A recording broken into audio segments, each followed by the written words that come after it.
Very, very good evening and a warm welcome to St. Paul's Cathedral and this joint event by St. Paul's Institute and Cumberland Lodge. My name is Mark Oakley and I'm the Chancellor here at the Cathedral. And this evening's event has special and very important resonances.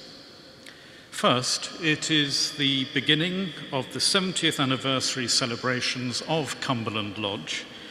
We congratulate them for all that has been achieved over those years, and we look forward to all that's to come. Cumberland Lodge has a very special place here at the heart of the cathedral because not only is its current principal, Ed Newell, a previous Chancellor of St. Paul's, but the Dean of St. Paul's was one of the founding trustees of Cumberland Lodge 70 years ago. I don't mean, by the way, today's Dean, but his predecessor. Second, this evening celebrates the republication of Cumberland Lodge's founder, Amy Buller's book entitled Darkness Over Germany, copies of which will be available for sale after the event. And you will hear more about the book and from the book over the course of the evening. And third, this book is surely a serious warning about people's hungers, not least that for belonging, about what can happen when we feel bereft or powerless, and how we can cleave to belief systems, even ones where darkness appears to be light, in search of some mooring. If this is a world today where increasingly, if you are not at the table, you are probably on the menu, then this is a book to take very seriously. Populism is not fascism, but it is often its harbinger. We're very fortunate this evening to have a group of speakers who can talk to this subject in an informed and dispassionate way, from which we can be schooled in the lessons of history. We are not responsible for the past, but insofar as we don't learn from it, we become complicit in the present and the future it and we bring about. So beyond welcoming each and every one of you here this evening, my only remaining job is to introduce your moderator for the evening, Dr. Ed Newell, who is, as you've just heard, principal of Cumberland Lodge. His biography appears in your programme. And while I've mentioned that he was previously Chancellor of St. Paul's and remains a great friend of the cathedral, I've not mentioned that Ed actually founded St. Paul's Institute during his tenure here, for which we remain very grateful to him. There's no more apt moderator for this joint event than Ed, and we're delighted to welcome him back. So welcome to you. I wish you a provoking and scrutinizing evening. Ed. Thank you very much. Thank you, Mark. It's wonderful to see so many here this evening. We're living in times where many people in Western countries are seeking change. There are genuine grievances, and we've seen fissures emerge with the EU referendum, the US and French presidential elections, and tensions and concerns over the Dutch general elections. And as these fissures are created, ground opens up for new and different voices to be heard and to challenge the established order, as the election of Donald Trump and Emmanuel Macron demonstrate. And so it's a delicate and risky time. And the burning questions are always, what and who will fill this space? And will they help us to flourish, or will they appeal to the darker side of human nature? So we're here this evening to explore the shifting social and political landscape and address the question, is open society under threat? And the subtitle of our discussion is A Warning from History. And as Mark has already hinted, it's the subtitle of the new edition of Darkness Over Germany, which we're launching this evening. But I actually want to quote, to start with, a speech in the House of Lords on soft power and conflict prevention. And Lord Ramsbottom, who is here this evening, said this: I have been thinking about the youth of this country. I took from my bookshelf a very remarkable book written by a godmother of mine, Amy Buller. It is called Darkness Over Germany, and it was written during the war. It explains the almost religious grip that Nazism had over the youth of Germany. We're republishing this book. The reason is it's being republished for the first time since 1945 in this country, and it was published for the first time in Germany, a German edition, last year. It contains so much to reflect on about nationalism, about populism, about extremism, and how these three isms can grip the hearts and minds of vast numbers of people. And it's a warning about how things can go badly wrong for very good reasons. And to explore these issues, we're joined this evening by a very distinguished panel. In a few minutes, we'll hear from Dr. Rowan Williams, who, as well as being a theologian and former Archbishop of Canterbury, has spent much of his life working with young people in higher education, just as Amy Buller did. We'll then hear from two other speakers, Professor Maiken Umbach of Nottingham University, who is internationally known for her work on the ideology behind National Socialism, and then from Baroness Elizabeth Butler-Sloss, one of our most distinguished former judges. After we've heard from them, we will also have time for questions and answers. If you have a question that you'd like to address to the panel, could you please write it down on the paper provided and hold it up for a wandsman, the gentlemen and women of St. Paul's who are wearing the very splendid gear and the medallions. You'll see them around. Hold them up. They will come and collect them from you. Or if you're into high-tech mode, you can send your question via Twitter, #DarknessOverGermany. Then, to bring our proceedings to a close, we'll hear two responses. The first from Professor Lord Nick Stern, President of the British Academy, and finally from Professor Kurt Barling. Both have very strong personal reasons for being here this evening, as we'll discover later. We'll aim to finish proceedings as close as we can to 8 o'clock, giving you plenty of time to get hold of a copy of the book if you so wish. And can I also highlight at the beginning that there's a retiring collection to support the Amy Buller PhD Scholarship Fund at Cumberland Lodge. It's a scholarship that we run in collaboration with Royal Holloway, University of London. And if you'd like to make a donation, we'd be very grateful if you could do so using the gift aid envelope and filling in the details. Your generosity is much appreciated. Before we hear from Rowan Williams, let's set the scene by hearing an extract from Darkness Over Germany. And I'm delighted to say this evening that our reader is Tamsin Gregg, who's just starred in Twelfth Night at the National Theatre, as many of you will know. And she's here not as Malvolio or Malvolia, as she was in that production, but as the voice of Amy Buller.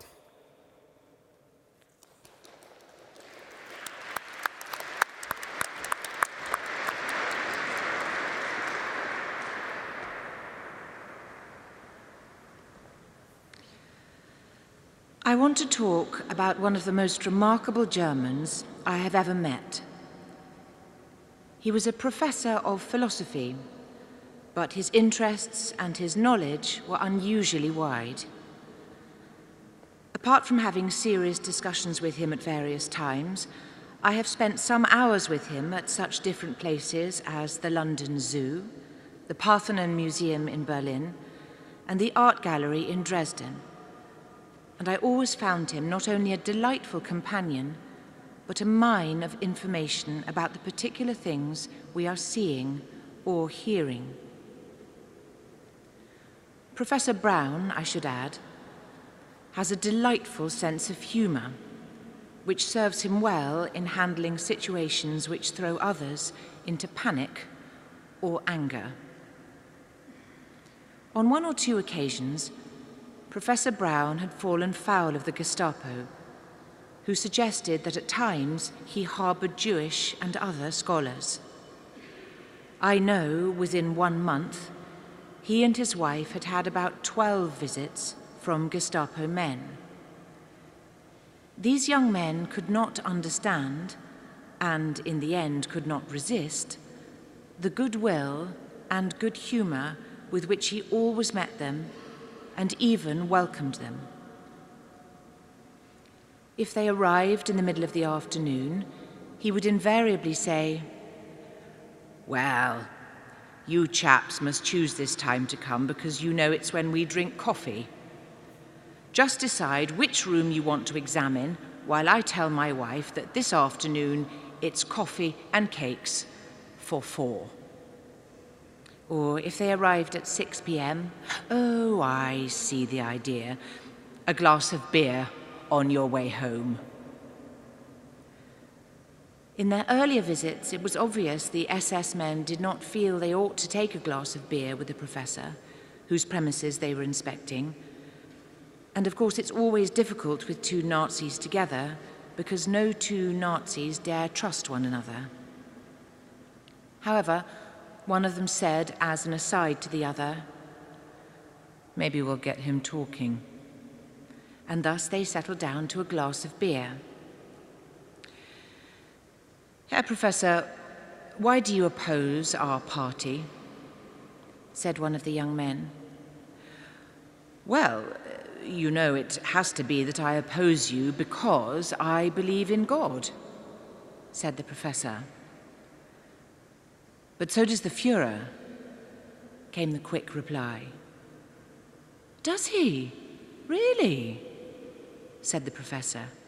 "Well, it's funny how differently it takes different people."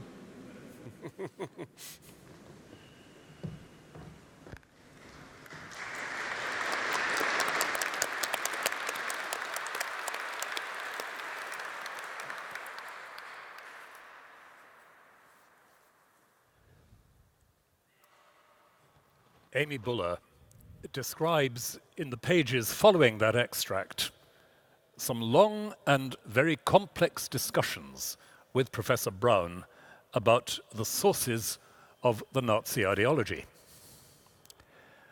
And one of the things that the professor has to say is that the problem Germany faced at that point was a loss of confidence in politics itself. The old political ideas no longer corresponded to a younger generation's sense of where the real challenges and the real difficulties lay. And this train of thought, says the professor, shows clearly how very different the political experiences of the younger generation were from anything that had called itself political thinking. It's that collapse of confidence in politics itself that our attention is drawn back to again and again in this remarkable book. And one of the consequences of a collapse of confidence in politics is a collapse of confidence in a society's ability to argue well and make corporate decisions. Instead of an environment in which you expect to argue, to negotiate, to decide, you will delegate the decision-making and the thinking, as far as there is any, to an individual or a class commanding loyalty, ultimately in Germany to the Führer. In other words, part of the problem, though not the whole of it, is that loss of confidence. To lower the tone of the discussion, some of you might just remember an episode of The Simpsons, in which Homer Simpson runs for public office with the campaign slogan, "Why can't someone else do it?" Now, that obviously makes us laugh, And yet, behind it lies that erosion of confidence in the political itself. Our ability to be intelligent and active citizens, our ability to have good arguments, and therefore to make intelligent decisions. I'll come back in a moment to some of the wider implications of that as Amy Buller spells them out in the book. But some of the symptoms of that collapse of political confidence can be traced in other ways. And I want to suggest 2 or 3 things which Amy Buller's conversations with her German friends bring into focus, which might have some resonance for us in this complex and rather overburdened political period, when, as has been said, we appear to be having a global political nervous breakdown. First relates very directly to the Führerprinzip and that handing over of authority, decision-making, and so forth. In several of the conversations which Amy Buller records, quite reasonable people say, we know that the Nazi Party is a blunt instrument. We know that Adolf Hitler is a dangerous demagogue. Nonetheless, we trust our own institutions to carry us through. We know that the populace at large have given up on politics, but we, a traditional governing class, can manage the change by managing the government. It didn't take very long for people like that to discover that managing Hitler was not as simple as they expected. Their confidence in the intelligence and resourcefulness of a governing class divorced from an educated civic public was shown to be hollow. Hitler was able to appeal over their heads, to create alternative structures of governance, and eventually to bypass and render impotent the traditional governing classes. So the idea that a traditional governing elite can use populism or tyranny as a short-term strategy to tide us over a crisis, it's not a very safe strategy to adopt. Second point coming out of this. As I've just said, part of Hitler's genius was his capacity to create a kind of shadow government apparatus. One of the most interesting chapters in the book describes the contrast between the traditional German Foreign Office and Hitler's Department of Foreign Affairs down the road. It produced, as you can imagine, strategic chaos, but it led eventually to the triumph of the Hitler-dominated Department for Foreign Affairs and the total sidelining of the classical foreign ministry, especially with the leadership of Ribbentrop. The Department of Foreign Affairs effectively took over the management of foreign policy. And that foreign policy was entirely dictated by the party, and the traditional organs of government and diplomacy were rendered helpless. Something of the same strategy, of course, was what Hitler used in the armed forces and also in the police. If you read the history of Germany in the early 1930s, even before Hitler's chancellorship, you'll see how successfully he and the party created, as it were, a kind of franchise for peacekeeping, law enforcement, and eventually military action. Militias, glorified vigilante groups, the private armies of the party were allowed in region after region of Germany to subvert the traditional structures of government. The personalization of government became a kind of private franchising of public law-keeping and indeed of the military. In other words, once confidence is lost in the broad base of the democratic process, the significance of public argument and accountable decision-making, the risk of privatized enterprise in law enforcement and the military rises. The law and the army cease to be accountable to the community and become accountable only to the executive.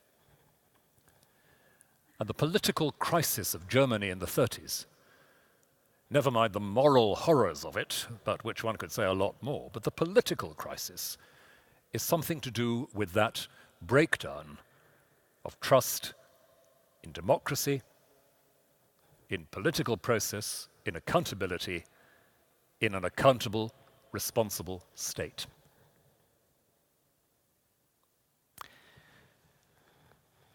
A third aspect of what's going on in all this is, of course, an intense localism.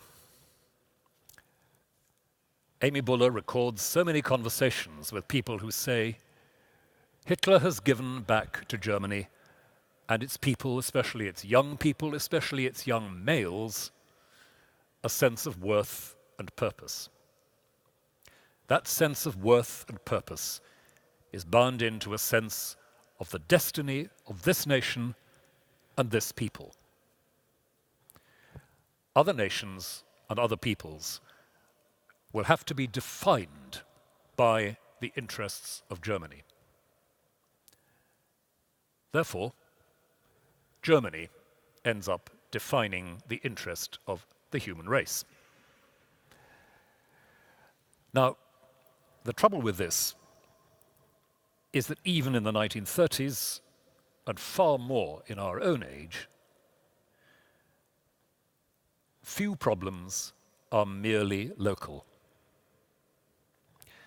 To suppose that one nation or people can pursue its interests at the expense of others and define the interests of others simply in terms of its own prosperity was an illusion in the 30s, and it's an illusion now.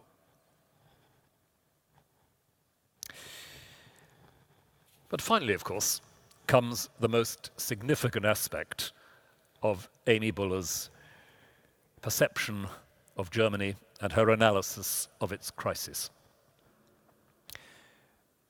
She comes back again and again to the theme of spiritual bankruptcy.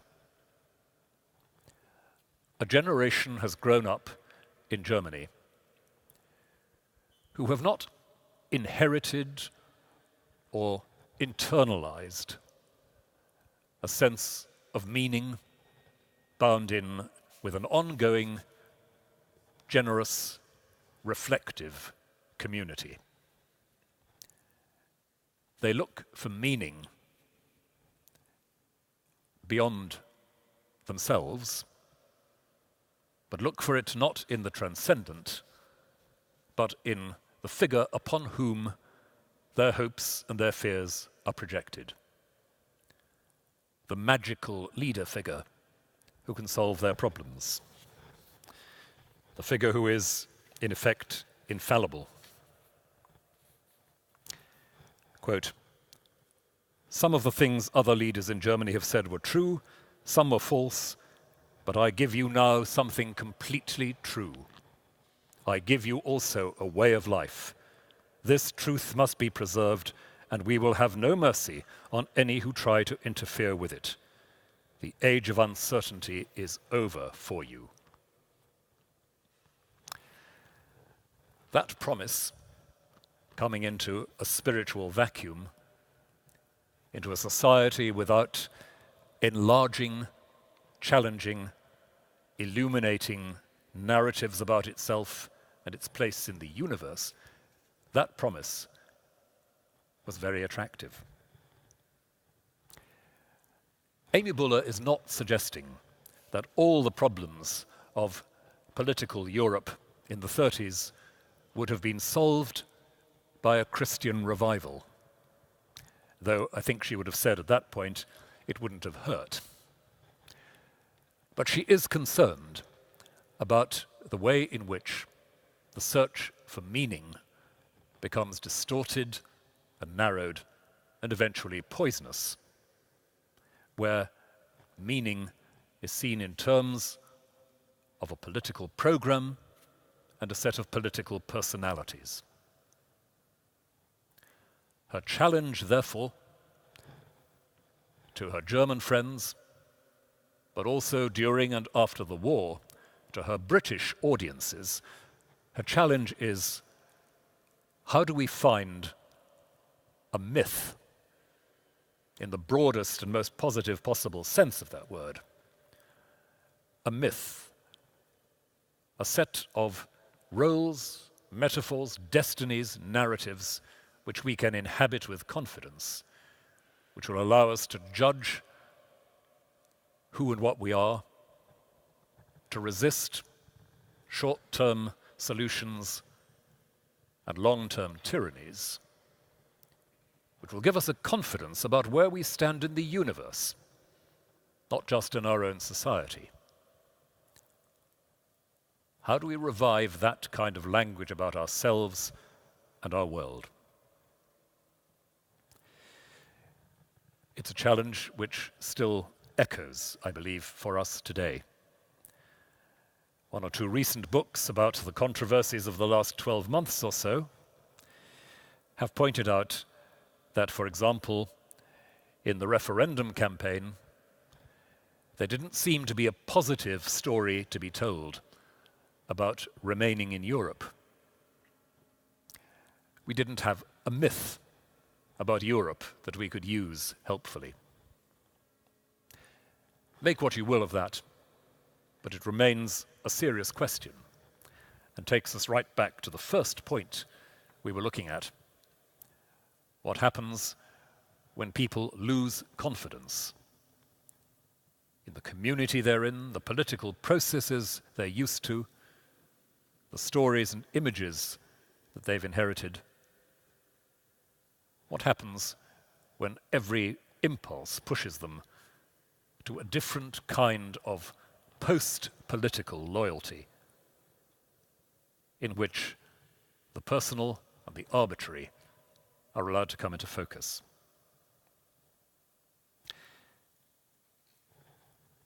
That's why this is an important book to republish and to read at this juncture. That's why A Warning from History is a good subtitle for this really remarkable work by a very remarkable woman. Thank you. Maiken.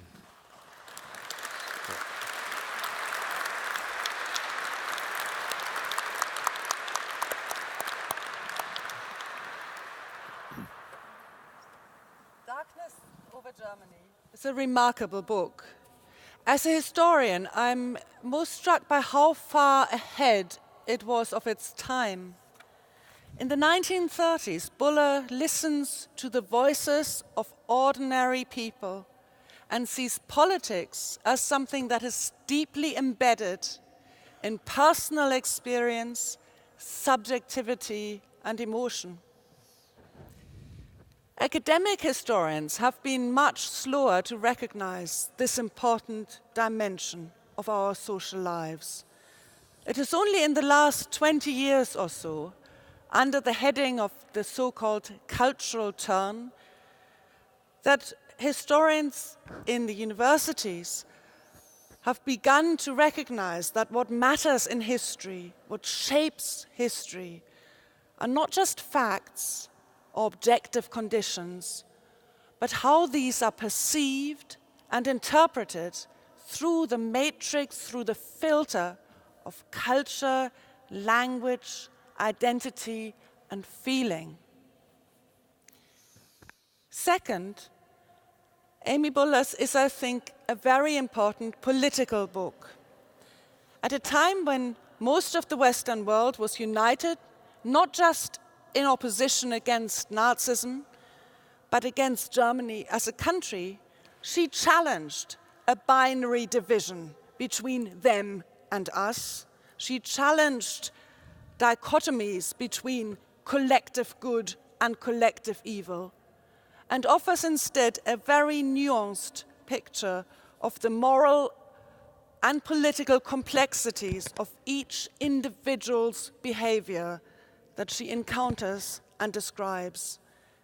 There's a valuable lesson, I think, in this method, particularly for today, a time when we all resort all too quickly to collective demonizations of those we perceive as other, be they Jews, Muslims, migrants, but also, I think, as educated liberal people, sometimes those who don't share our values, those who say support Trump, Le Pen, or Brexit.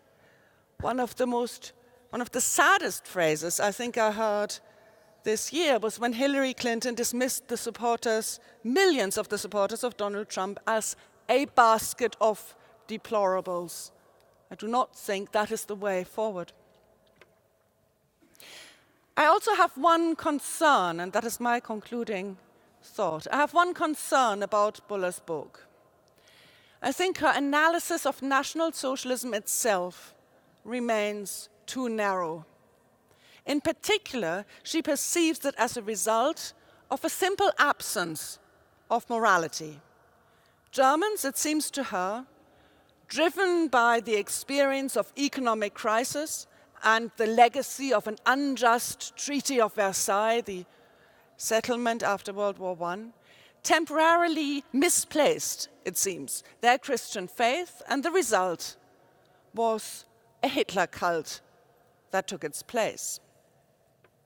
There's no question that the Christian churches across Europe made a very significant contribution to peace building after 1945, very much as Amy Buller had envisaged and predicted it. But what she overlooks is that Nazism had its own moral system, however perverse and grotesque we may find it. In particular, anti-Semitism was not seen by the majority of those who supported it as simply an immoral act driven by self-interest, but rather by one that was grounded in a strong belief that the diasporic nature of the Jewish community and its allegedly legalistic attitude to faith and its strong involvement in international capitalism made this community a threat to the moral order that the Nazis wanted to create. And this was not just a personal obsession of Hitler. This is not just a result of some Hitler cult. It was a belief that was deeply embedded in the political and moral compass of conservatives, liberals, and nationalists across Germany at the time. This point is important, I think, because if we are today trying to understand the threat posed by intolerance, extremism, radical nationalism, political violence, we need to understand that the supporters of these movements very often have a strong sense that they are fighting for what is morally right. Only by engaging these claims, by understanding morality itself as a debate, not an absolute good that is owned by some and not others, I think, will we be able to challenge such behaviors in the ways we need to advance the cause of humanity against the politics of hate. Thank you. Thank you very much.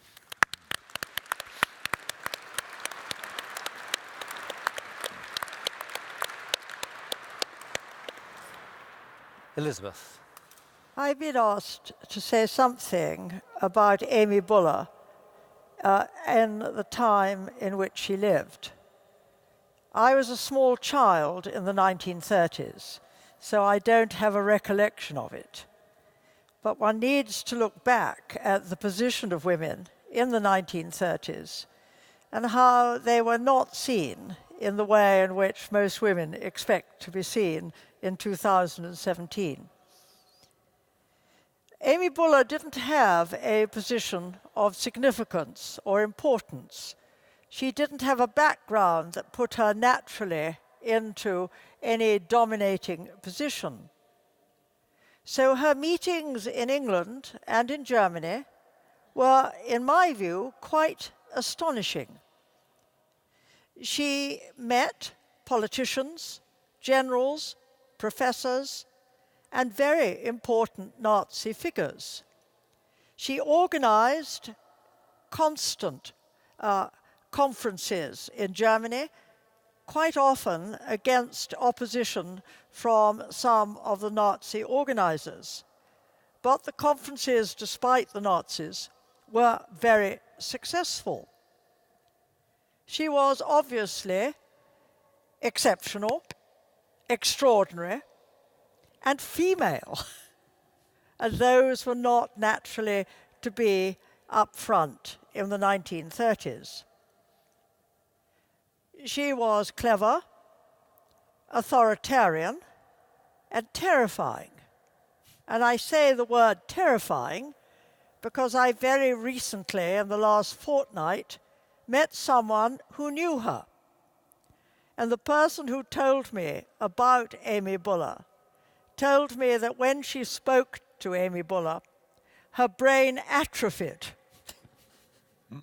And she was accustomed and is accustomed to meeting people of all sorts. But Amy Buller was too much for her. However, General Lord Ramsbottom, who is a godson of Amy Buller, told me earlier this evening, and he is present tonight, that she did have a gentler side, that he visited her at Cumberland Lodge, and she was very nice to him, but she expected him to play a part in whatever was happening in Cumberland Lodge when he visited. Amy Buller made an unusual and extraordinarily important contribution. Her book, having been sent by the Queen Mother's religious advisor to the Queen Mother, she and the King, late King, invited Amy Buller to tea, and in that conversation, Amy Buller persuaded them that she should have the opportunity to set up, I think it's the St. Catherine Foundation, and the Queen Mother realized that Cumberland Lodge, which had been lived in by a member of the royal family, had just fallen vacant, and Amy Buller persuaded them she should set up the St. Catherine's Foundation at Cumberland Lodge. And my goodness me, what an exceptional legacy she has left to all of us who have the privilege of knowing the existing Cumberland Lodge and the wonderful work that is done there today. Thank you very much indeed, Elizabeth.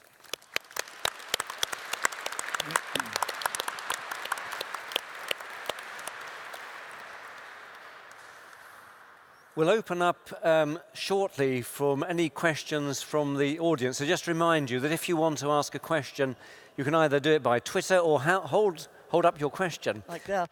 But a couple of questions I'd like to ask the panel. First of all, a lot of people are saying, well, it's today it's just like the 1930s. Well, clearly that's rather a bold statement to make, but I just wonder whether you might want to tease out some of the things where you think actually there is a lot of resonance and where you think actually that's a very misguided way of looking at current affairs. I don't know who wants to start, but probably time to Rowan first of all. I don't believe history ever simply repeats itself. Whatever happens in the next 20 years, I don't think we're going to see classical fascism just happening all over again. All sorts of things have happened since the 30s, a consumer revolution, a communications revolution, and various other things. So whatever rough beast is slouching towards Bethlehem to be born at the moment, I'm not sure it has the same features. But the lessons we do, I think, learn from the 30s, I would say, have to do with that sense of how we preserve a real, how should I put it? Forgive the jargon for a moment, but a spirituality of civic energy. A sense that there is something profoundly spiritually important for human integrity about our civic involvement, about the intelligent questioning we bring to public life, and our willingness to keep public argument alive and well. Now that's part of what withers in the 30s. And I think the point about the morality of the National Socialists is a significant part of that. It's to do with a kind of critique of individualism, isn't it? It's to do with restoring the community to its moral dignity. And that's very tempting. And the trouble is that leaves you with community and individual in opposition. Whereas I think the flourishing society is one where individual and community are constantly arguing, recognizing in one another how to shape a common good that emerges from real engagement, not just from either self-fulfillment or tyranny. But sorry, that's a long-winded answer, but I think those are the things that are different, and those are the things that still ought to be on the table. Mike, do you want to? Yes.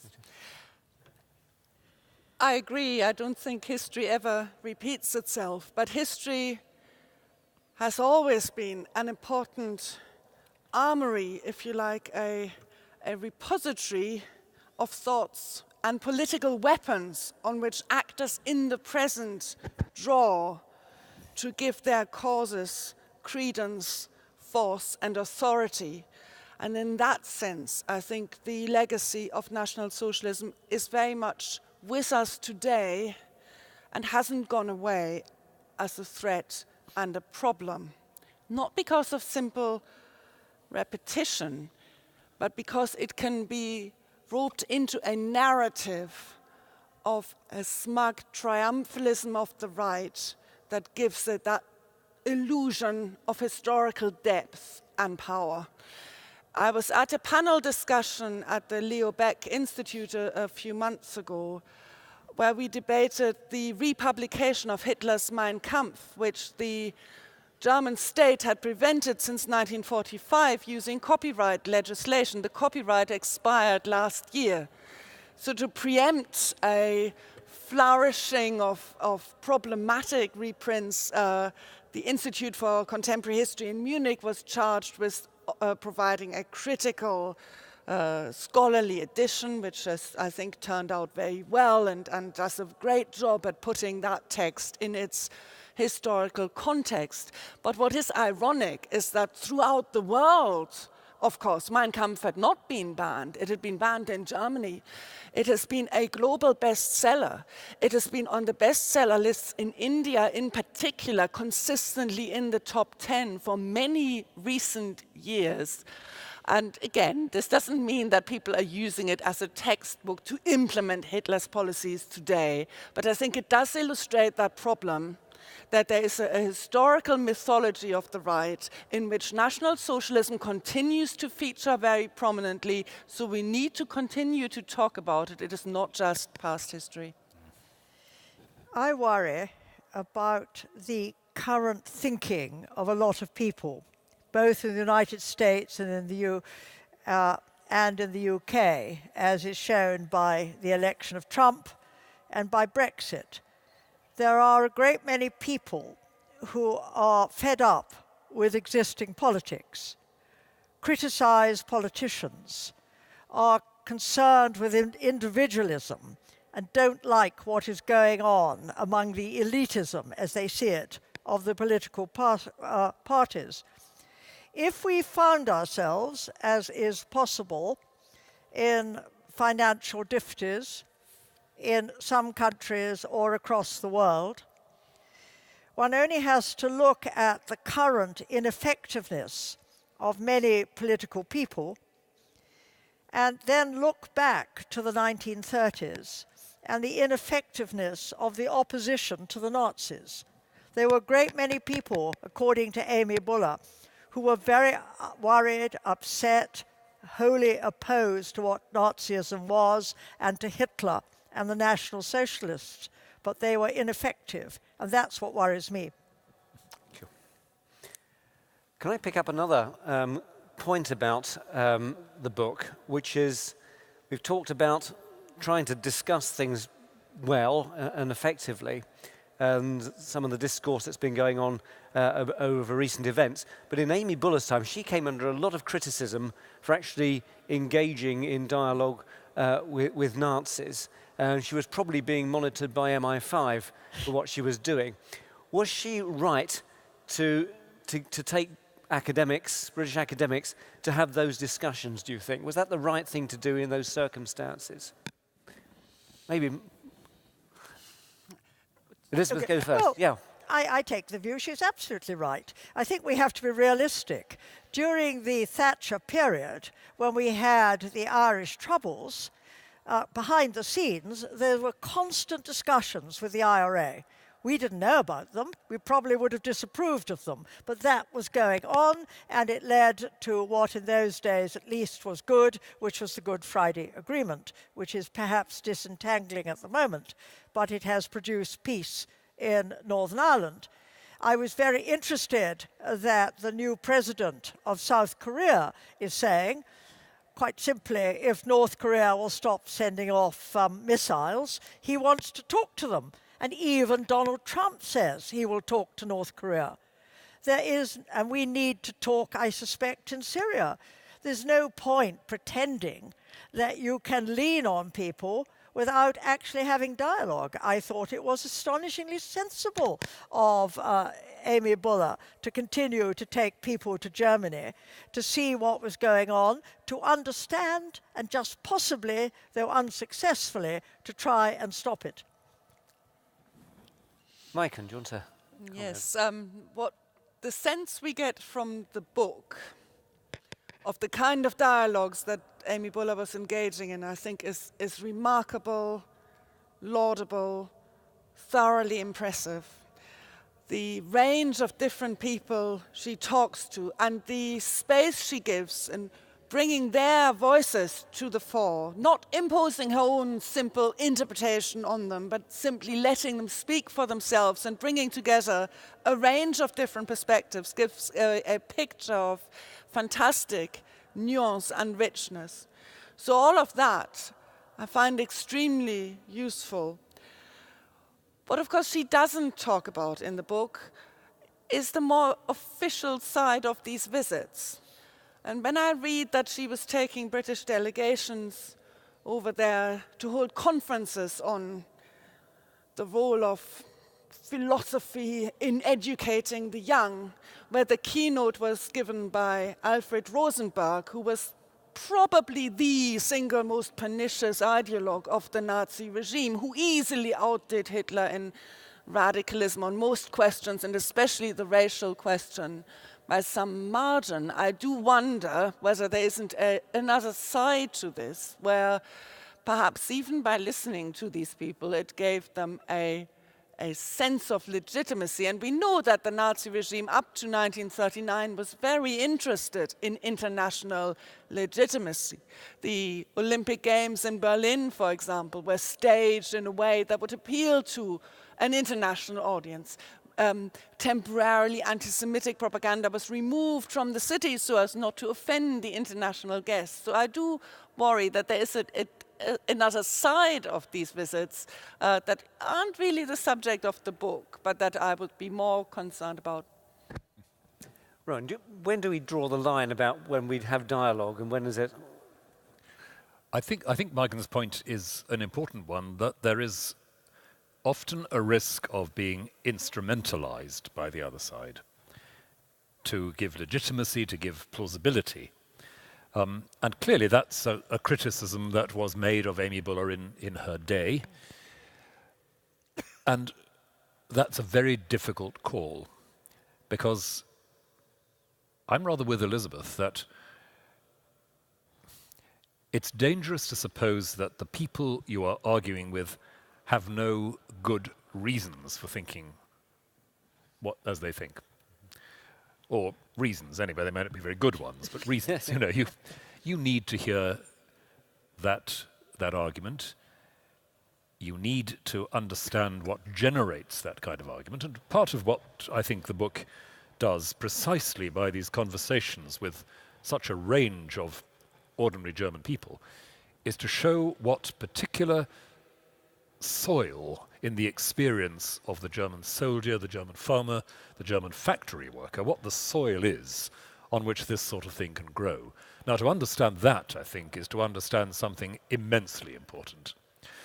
The point at which that goes a bit further, and where you end up saying, well, they've got a point, and you can lend your name, as it were, to another system where you give a platform to somebody who really ought not to be given a platform, the Rosenbergs of this world.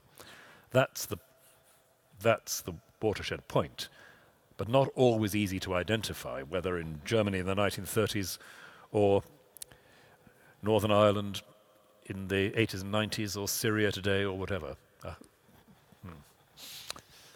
We're going to move into some questions from the floor, and with the wonders of technology, your questions are starting to appear on the screen.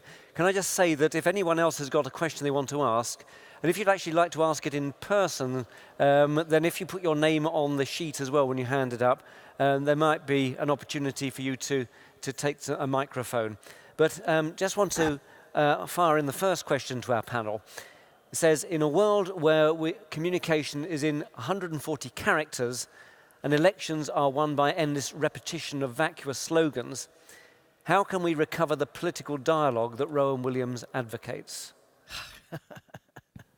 Simple question to set off, and that was sort of aimed at you, Rowan. Do you want to take it on first, and then the others can chip in? Well, I have a rather naive and old-fashioned belief in the importance of people being physically there to be questioned. I believe in hustings. I believe in the significance of the vulnerability and difficulty of public argument.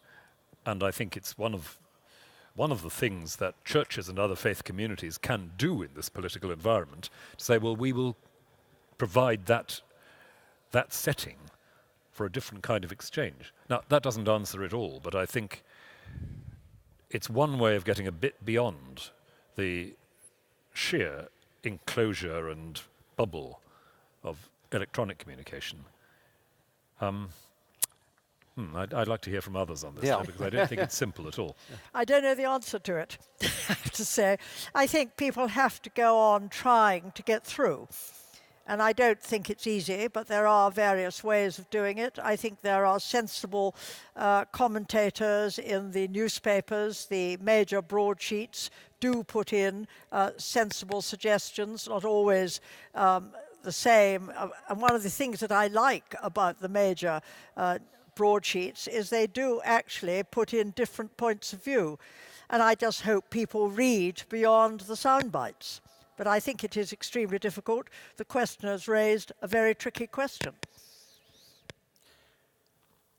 The concerns about a dumbing down of politics, turning it into entertainment, are almost as old as human history. I think the ancient Romans worried about it, and certainly Germans in the 1920s worried about this obsessively. It was in fact one of the issues the Nazis were trying to address. People were confused, allegedly, by the fragmentation of public opinion and by the fact that there were all these new illustrated publications out there, images being seen as the hallmark of triviality, especially publications aimed at women, based on fashion, that spread fake news and an emotionally or affect-driven, misguided approach to politics. And the Nazis came to power in part on a platform to restore order. So I'm always a little skeptical about some new feature of modern communications being equated with a crisis. I agree that we haven't perhaps become as good as we should be at using the potential of electronic communications for political debate. And one of the things that worries me most is the power of these algorithms to tailor news to the tastes of the individual concerned, so you will only ever hear what the system knows you want to hear. So that is a problem. But I think technology also provides very powerful antidotes to this. I teach at a university. I love the face-to-face engagement with the students. I love that sense of live debate. But that only reaches a small group of the population. And if you look at what happened in the referendum, there was a very clear, the one indicator for how people voted was whether or not they had a university education. That mattered more than income, ethnicity, gender, or anything else.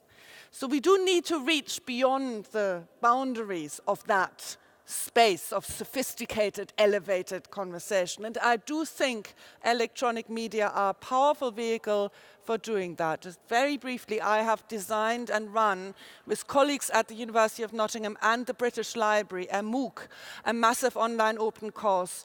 This runs every year. It attracts over 10,000 people every year who debate with one another on one platform.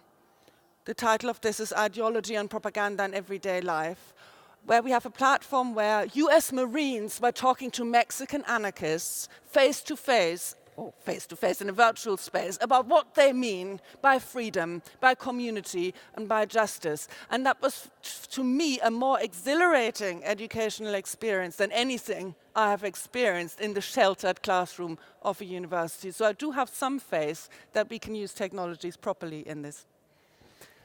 Can I ask Rowan whether he thinks we might learn a trick or two from interfaith dialogue in this? It seems to me that a lot of political discourse is very adversarial, and actually that doesn't help things. And the Brexit, the referendum debate seemed to be a pretty low-level quality debate, a great slanging match going on. In the world of interfaith dialogue, one has to go much deeper. And I wonder whether there's any wisdom that we might be able to draw out from the way that you, as an international religious leader, might be able to share in that. I think it's back to the question of scale that Malcolm was raising, which is a serious one. I've found in that context that what mattered was to have the opportunity of an encounter where trust could be built up, so that people could say difficult things without panicking. But how to do that on a scale that is appropriate, as has been said. Now, I think we've been given a rather interesting example of how it might be done. But I would underline, I think, that in the interfaith context, as in others, the key thing is, does somebody feel safe saying what they want to say to this person or this group? And without that, you won't get very far. Now, with due respect to some online discussion, some of it is also designed to keep you safe in another way, that you're allowed to say what you like because nobody will actually challenge or come back at it, except in the most adversarial and absolute way, so that what I earlier called the sort of negotiating side of discourse doesn't come in very much. Thank you. Just another question has come in. How do you rebuild society so that people can have a sense of purpose and meaning? What combines society together in a pluralistic, multi-faith, multicultural context? I wonder whether anyone on my right-hand side would like to respond to that one. I chaired a commission on religion and belief, and we took evidence over 2 years. A very widely based commission with an imam and a rabbi and a lot of people from various religions. And I got pulled in by the former Bishop of Oxford, Richard Harris. And we produced a report about 18 months ago called Living with Difference, in which we were asking as our main question, should there be a national dialogue at national, regional, and local levels? And to my great joy, the Temple Church, with Reverend Robin Griffith-Jones and King's College London, with Professor Malaya Malik, who is a Muslim, have picked up that challenge. And we're going forward to see, with, we hope, further money from King's College, to look to see whether we can discuss across the country ways of bringing people together, because we've got to do something. We live in a multicultural, as they say, world where there are too many groups who live in an enclosed way rather than belonging in an outward-looking way. And we just need to talk to people.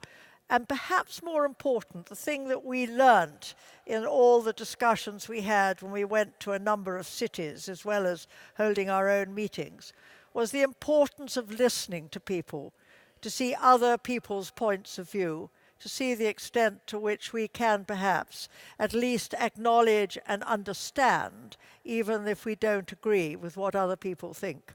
So we're working on it, and it is, I think, an extremely difficult but worthwhile project. Now we have a couple of questions with names attached to them, and I wonder whether I could invite Sam Fowles and Janet Blore to come, and the microphone is set up right in the centre there, so if you'd like to come forward, you can deliver your questions in person. So it's Sam Fowles and Janet Blore. I can see Sam leaping up, so... That must be Janet.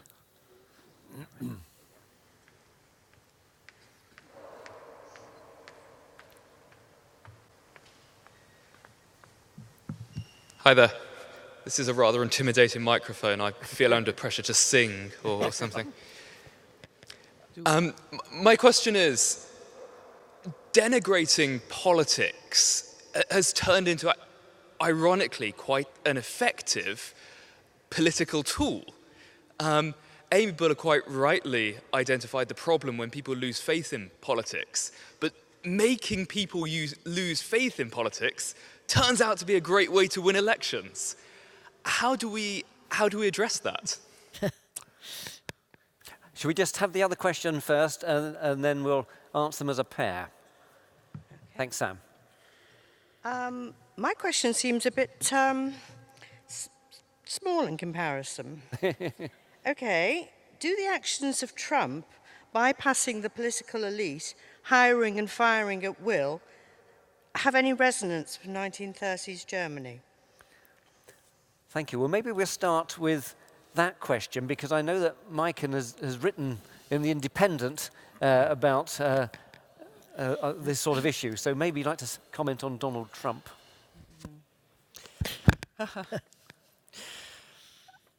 I'm rather wary of easy comparisons between Trump and Hitler.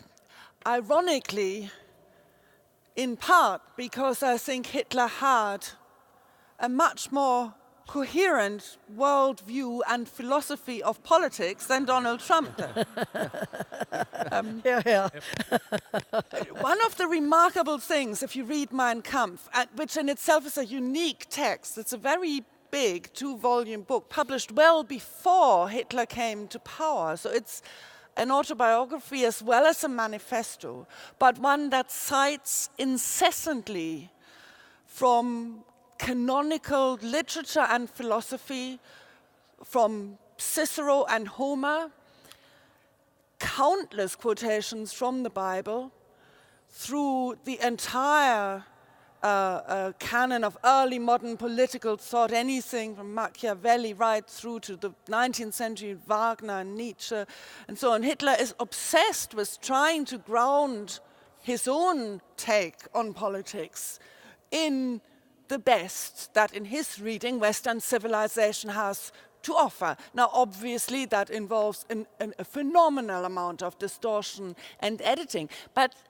that quest very much defines, I think, what Hitler and to some extent Nazism was about. They tried to base themselves on the basis of Western civilization. And I think in that there is a difference between what the Nazis did and the current claims about the fact that politics is bankrupt. The Nazis rejected the immediate political setup of Weimar, the fragmentation of the political parties. They did not reject 1,000 years of tradition of political thought and political philosophy.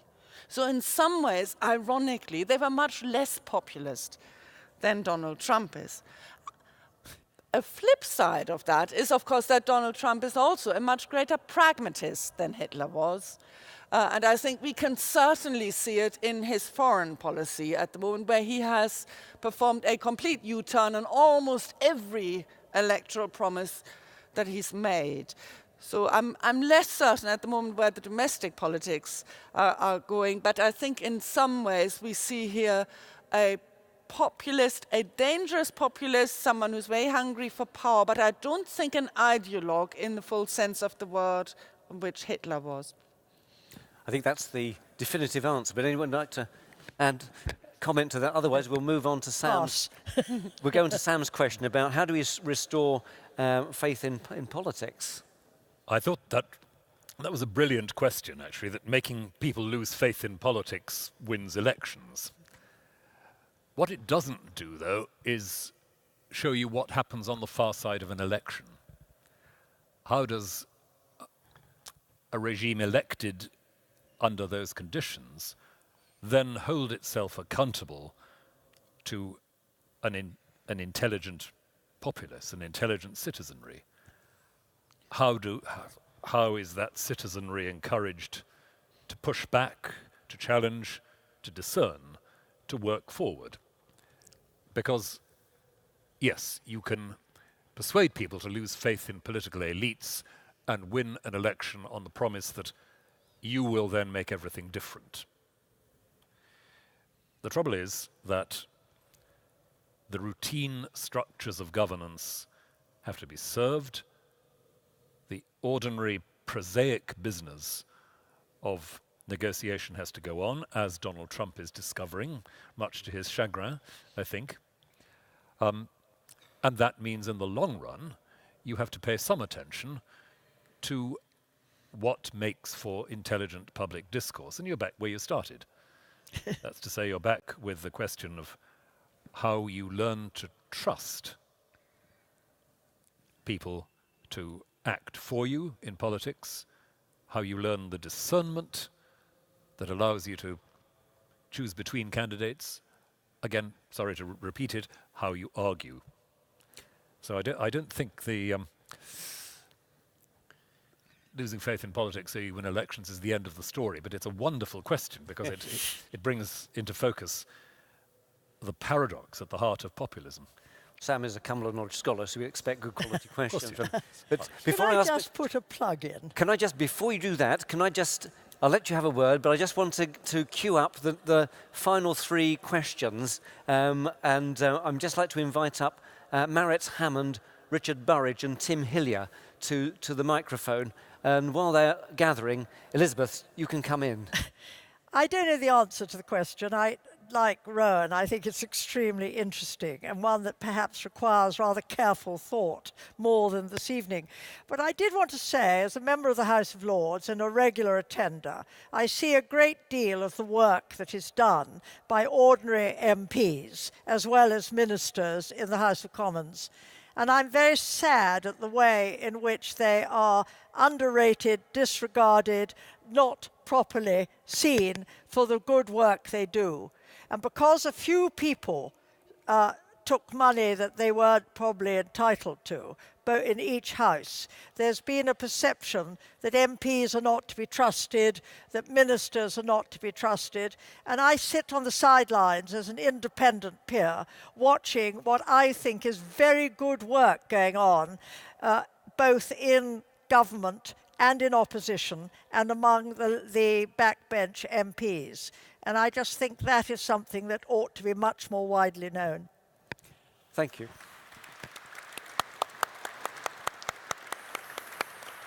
We have our final three questions, and we'll try and deal with them properly, but also quite succinctly because of time. But would you like to fire away, please? Okay, thank you. So I'm very sympathetic with the vision that Rowan Williams laid out, that we need new spirituality and civic engagement and people kind of caring about the common good and so on. But I actually just learned at another talk yesterday that those cosmopolitan values and liberal values and maybe tolerant values are actually themselves unequally distributed, and they're concentrated in the more affluent and less deprived areas. So I wonder whether, us sitting here in quite a privileged setting saying we need this and this kind of new civic engagement, whether that would not seem like another sort of elitist imposition to the left behind. Aren't these values themselves a privilege that we have? Okay, thank you. That's the first question. Then the second question, please. Richard Burridge, Life Fellow of Cumberland Lodge. Granted Lord Williams's point that history does not repeat itself in a simple way, though the rock journalist Steve Turner pointed out it had to because nobody was listening, both Thucydides and Plato were clear that human nature being what it is, events recur, whether that's 5th century Athens or 1930s Berlin, or 21st century London. And from Amy Buller's expose of 1930s Berlin, I'm wondering, with the new subtitle, A Warning from History, what is the warning? Amy saw what happened in the Nazis as a failure of the church and the universities. For us in a post-Brexit and post-Trump world, how can we prevent the darkness gathering not over Germany, but over London? Thank you. Tim Hillier. Who could fulfil the role of Amy Buller, if required, in modern-day Britain? Wow. Thank you. Well, three really interesting questions. Well, we've only got relatively short time to address them, but anyone like to pick up on any of those questions? We'll save the Amy Buller one to the end, but maybe, what about the values one? Are we complicit? Yeah, Rowan will take that on. Yes. I don't think that the values of civic maturity, public debate, and so forth are just a matter of local interest. Simply because they also entail giving communities worldwide, including disadvantaged communities, marginal communities, subaltern communities, giving them voice. So I wouldn't say that this is just a sort of Western liberal program. I'd like to think that this was something about recognizing a fundamental human dignity. And to pick up a theme from an earlier discussion this evening, one of the things that is most dangerous in a society is when large numbers of people don't feel that the society has any respect for them or any confidence in them. It's not just about people having confidence in society. It's about a community having confidence in expectations of people. So I would want to connect this not just with a sort of liberal program for being being nice and articulate, but a program for really giving voice, allowing voice to people. And that can put some very tough questions back to our comfortable Western elite setting too. Thank you. Mike, and we're going to go the question about a warning from history. Yes.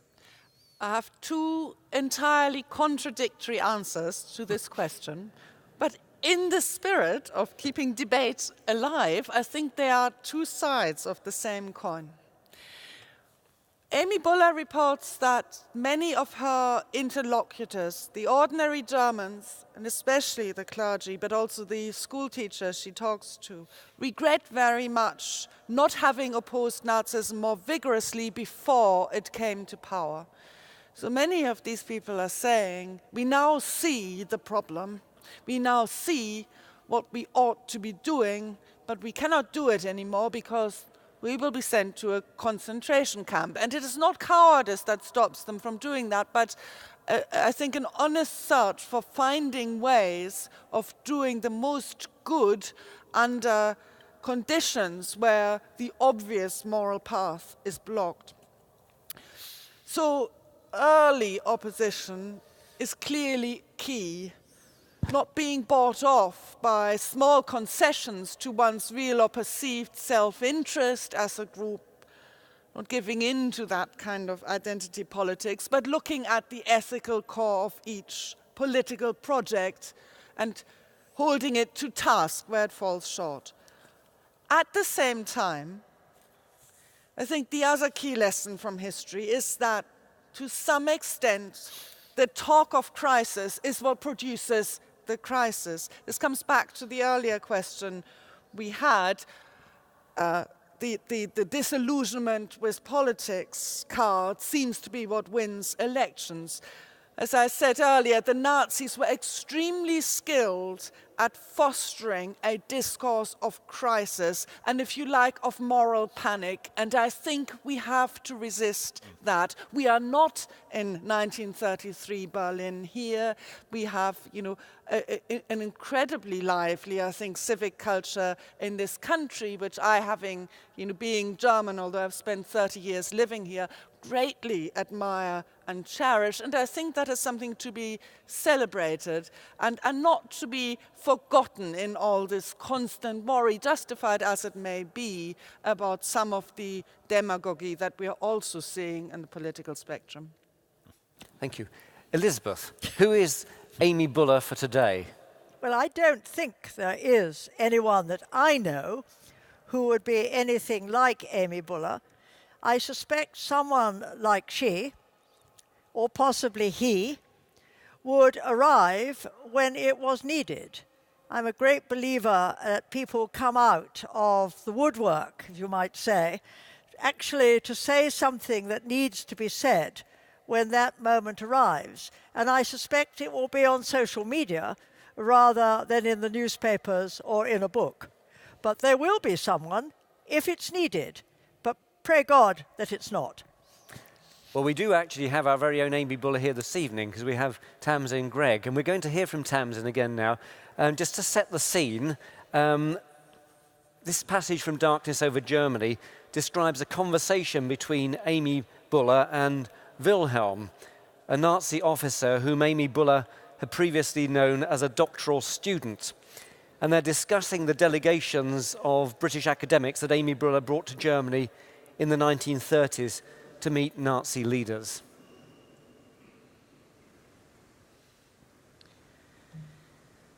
We ordered our coffee, and Wilhelm inquired eagerly, "Who were the British group of educationalists you took to Berlin, and who were the lecturers on the Nazi side?"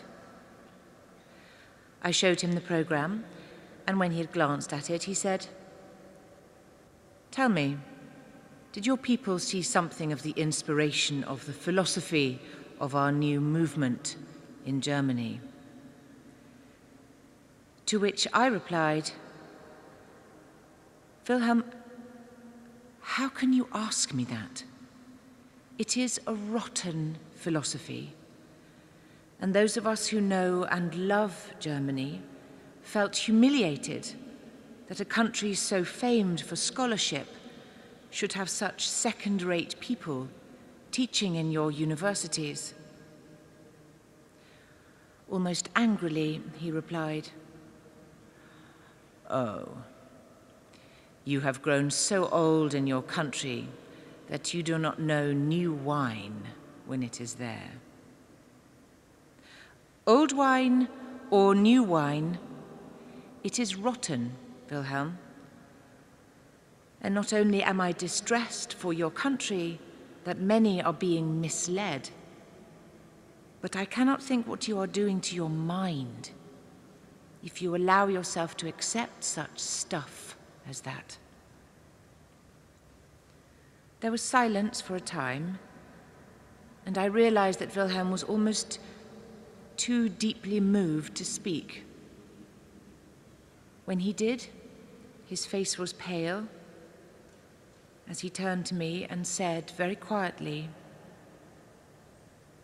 "For God's sake, don't raise any further conflict for me. I was introduced to Hitler. You won't understand, and I cannot explain either because I don't know what happened. But life for me took on a tremendous new significance. After all, Germany would rise again. After all, I was wanted. I have since committed myself, body, soul, and spirit, to this movement for the resurrection of Germany. I can only tell you that I cannot go back. I cannot question. I am pledged. I beg you not to try to set up conflict in my mind. I dare not let that happen. For I am as much committed to Hitler as the fundamentalist is to the Bible. Believe me, I cannot face uncertainty and conflict again. No. For me, it is Hitler and the resurrection of Germany on one side, or suicide on the other. I have chosen Hitler. Leave me in peace with my choice."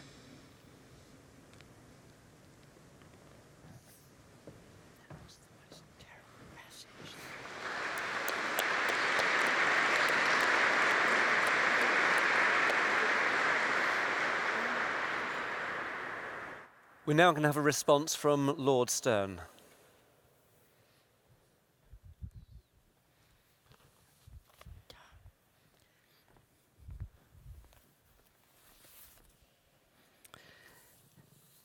Thank you, and thank you for such a stimulating discussion. I'm going to respond by returning to the question, open society under threat.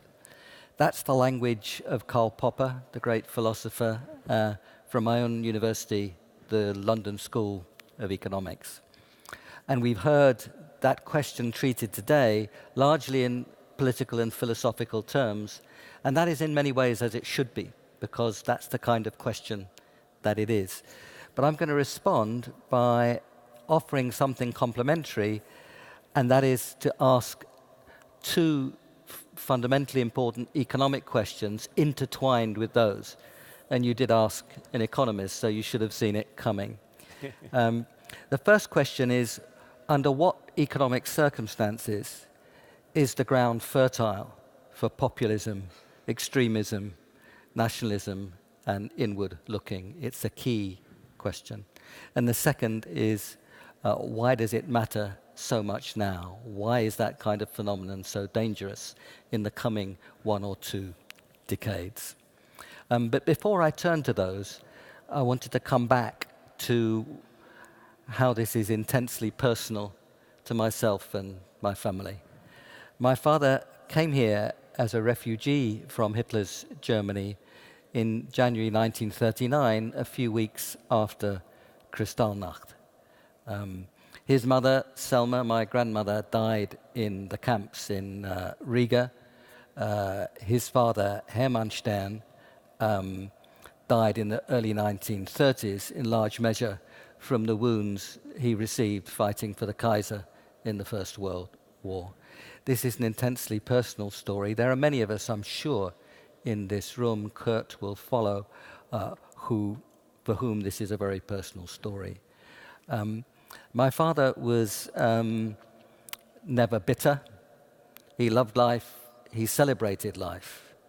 But he stood all his life politically against the forces of darkness and the forces of the right in the UK. His own vehicle then was the Labour Party, but his reaction was intensely political as he celebrated the life that he loved. My mother too, I was reminded very much of her experience when reading Amy Buller's epilogue, because she graduated roughly at the same time as the women that Amy was talking to in the end of her book. My father loved the UK. He couldn't understand, but he celebrated the working class voters of Brentford, many of whom worked in the gasworks, electing a German Jew with a very thick accent. He thought that was absolutely wonderful. But lest we celebrate too much, he was also interned on the steamship Dunera, taken to Australia in June 1940, and abused and robbed by very unpleasant British people who were running that ship. It was one of the great scandals. So they were contemptuous. And as we celebrate what the UK was and is, we should also recognize at that time how difficult and unhomogeneous, differentiated it was. So that's the personal story. When is the ground fertile for populism? It's when I think people are dislocated, disillusioned, disappointed. How does that come about? Largely economically, that comes about. Most recently, we've seen the financial crisis, which was largely a result of incompetence based on market fundamentalism. But there are deeper, longer-term stories at work here, and the stories of technology and globalization. First technology, then globalization. 500,000 people in the United States retail this century have lost their jobs. That's not globalization. That's technology. And what we have to understand is how those forces are intertwined. And we know that technological change, and that's a good thing, that technological change will gather pace. It's not going to slow down. We have to do much better now at handling that kind of change. This is not the place to go into it in detail, but first understand the change and then think about how to handle it. In this case, we have to look back to Versailles. Kurt points out towards the end of his foreword how important that was. And we understood that too. Keynes wrote The Economic Consequences of the Peace, and he was blackballed by the British Academy, and his fellowship was denied for about 10 years because it was thought to be unpatriotic. And we did learn, and we brought the agenda, the great agenda of the immediate years after the First World War, and after the Second World War, we did much better. We had the UN, the Declaration of Human Rights, the Bretton Woods institutions, the Marshall Plan. We did it much better that time round. That was the last time we had a global agenda. Now, this is my last point. This time, we do have a global agenda, the Sustainable Development Goals, and the Paris Agreement on climate change. 70 years later, again, we have a global agenda. That should give us optimism, and it does give me optimism. But as we understand that, we have to recognize that we're in a hurry. The next 20 years determines the future of the planet. The economy will double, infrastructure more than double. If it looks anything like the old economy, forget about 2 degrees, forget about managing climate change. The next 20 years are absolutely decisive. That is why collaboration and internationalism is so important now, and why the kinds of things that we see in terms of populism and inward looking could be so dangerous. Thank you. Thank you very much, Nick.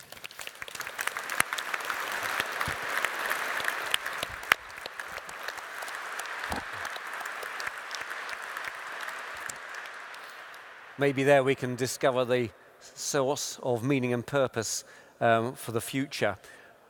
Someone who's been deeply involved in getting this book republished is Kurt Barling. So we're going to give Kurt the opportunity to respond to what he's heard this evening as the person who's written the foreword to the new edition.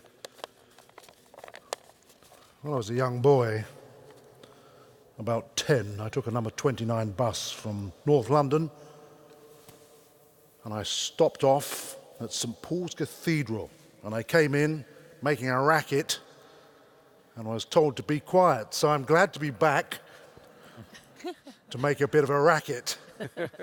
And you'll be pleased to know I'll invite you to make a bit of a racket at the end of my talk, brief as it is. You will get your cue. Bad history should not unknowingly repeat itself. In 2014, I wrote a book about an incredibly intolerant man with incredibly intolerant supporters. They were tolerated and even supported by agents of the British state. He wreaked havoc on the streets of North London, supported international terrorism, and played host to Al-Qaeda terrorists under the watchful eye of our security services. He affronted democratic values, and for too long he was allowed the space to flourish unchallenged. His name was Abu Hamza, now serving life in a US Supermax penitentiary. As a journalist for the BBC, I was perplexed as to why this essentially unremarkable man, who played the demagogue very well indeed, captivated the hearts and minds of many young Muslims and paralyzed the critical faculties and actions of those who should have known better. When I made a TV program about him in 2001, he accused me of being a racist. And after 9/11, had Channel 4 running scared for several months before they would broadcast. The situation back then reminded me very much of stories of Germany in the 1930s I'd heard from my own father, born in Nuremberg in 1930. The clue is in my name. I was reminded of how democratic debate was and could be distorted and intelligent discourse dampened in times of great need, fear, and stress. Of course, in our society, we cherish the freedom of speech. But let's break it down. What we should really be defending is the freedom to debate. It is the freedom to debate the big issues of the day openly and fairly that is under stress today, with the rise of populist discourse in liberal democracies the world over. Looking for certainty in times of great uncertainty seduces too many citizens into the gravitational orbit of those with facile answers to complex problems.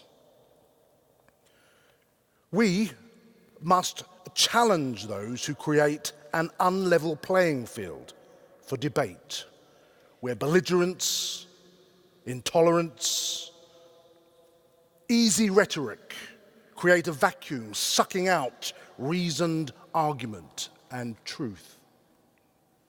Fake news, echo chambers, and closed minds are the enemies of truth and an open society. This is, of course, what Karl Popper warned us against in his treatise, The Open Society and Its Enemies. back to late 2014, I encountered Amy Buller's book, Darkness Over Germany, for the very first time when I was invited to Cumberland Lodge to talk to a group of LSE undergraduates about that Abu Hamza book. Program director Owen Gower recommended Amy's book because he recognized in it parallels with my own Abu Hamza experiences. Naturally, I've remained perpetually fascinated by those stories of the Nazi times my father used to tell me as a boy, like the Nuremberg rallies. I can remember vividly cycling around the Reichspartei Tagsgelände with him, where those infamous Nazi rallies took place. Bad history needn't repeat itself. Like the other readers who've heard from this evening of Amy's book, I was bowled over by how she'd managed to preserve such authentic voices and genuine insight into the psyche of the 1930s, and fascinated how, as you've heard, in much more chauvinistic times, this woman could get the book published in the middle of a war that was not yet won. Think about it. It's the stuff of Cumberland Lodge legend that you've already heard, that the Queen of England took a shine to Amy. Her book and her ideas about the importance of open and critical debate, and supported her in founding Cumberland Lodge. By pure chance, a few weeks after that talk to LSE undergraduates, I encountered Munich-based publisher Elizabeth Sandman in a hostelry close by here, the Blacksmith and Toffee Maker, in which I insisted to her if she was a serious German publisher, she would consider having Amy's book translated into German. Of course, obviously, she thought at first I was just a batty, pushy Brit. But of course, as soon as she read the book, she agreed it should be published for a modern German audience. The first German edition of Amy's work came out in 2016. Now, of course, once it was out in German, how could her old friend Piers Russell Cobb at Arcadia Books here in London not match her charm, instinct, and zest to revive this readable and insightful book for a modern British audience? We who pride ourselves on fairness in debate and clear rules of public engagement in the mother of all democracies, needed, he felt, to appreciate Buller's work anew. I think being more open to alternative narratives of history might just help us take a more balanced view of the future. It is part and parcel of our constant struggle to maintain a level playing field for truth. Now, as I draw to a close, I'd like to do something very un-British. I want you all to fill your lungs and repeat a few words after me. Remember, Amy is with us, so don't pretend you're in the Whispering Gallery. Do it in full voice to fill this space, a magnificent public space, which has defined us, and by the way, defied others throughout our history. When the playing field is even,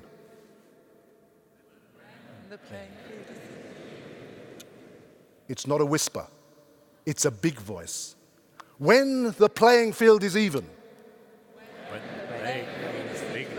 and the goals are clear, and the rules are open and transparent, and the rules are open and transparent, and the referee is fair, and the referee is fair, we can make change happen. We can make change happen. We can keep hope alive. We can keep hope alive.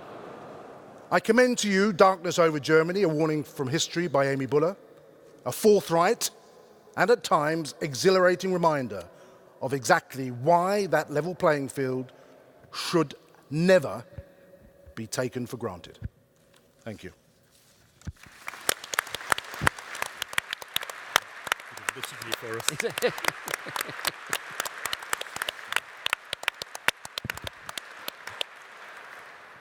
We're going to give the final word to Amy Buller, but before we do so, just a quick reminder that books are available afterwards.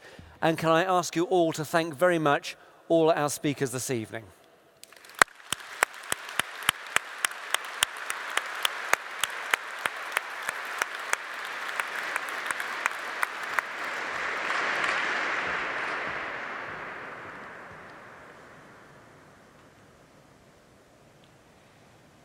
The real tragedy of the Nazi betrayal, not only of Germany but of Europe, is that it claimed to have given a radical answer to some of the most fundamental problems of our age.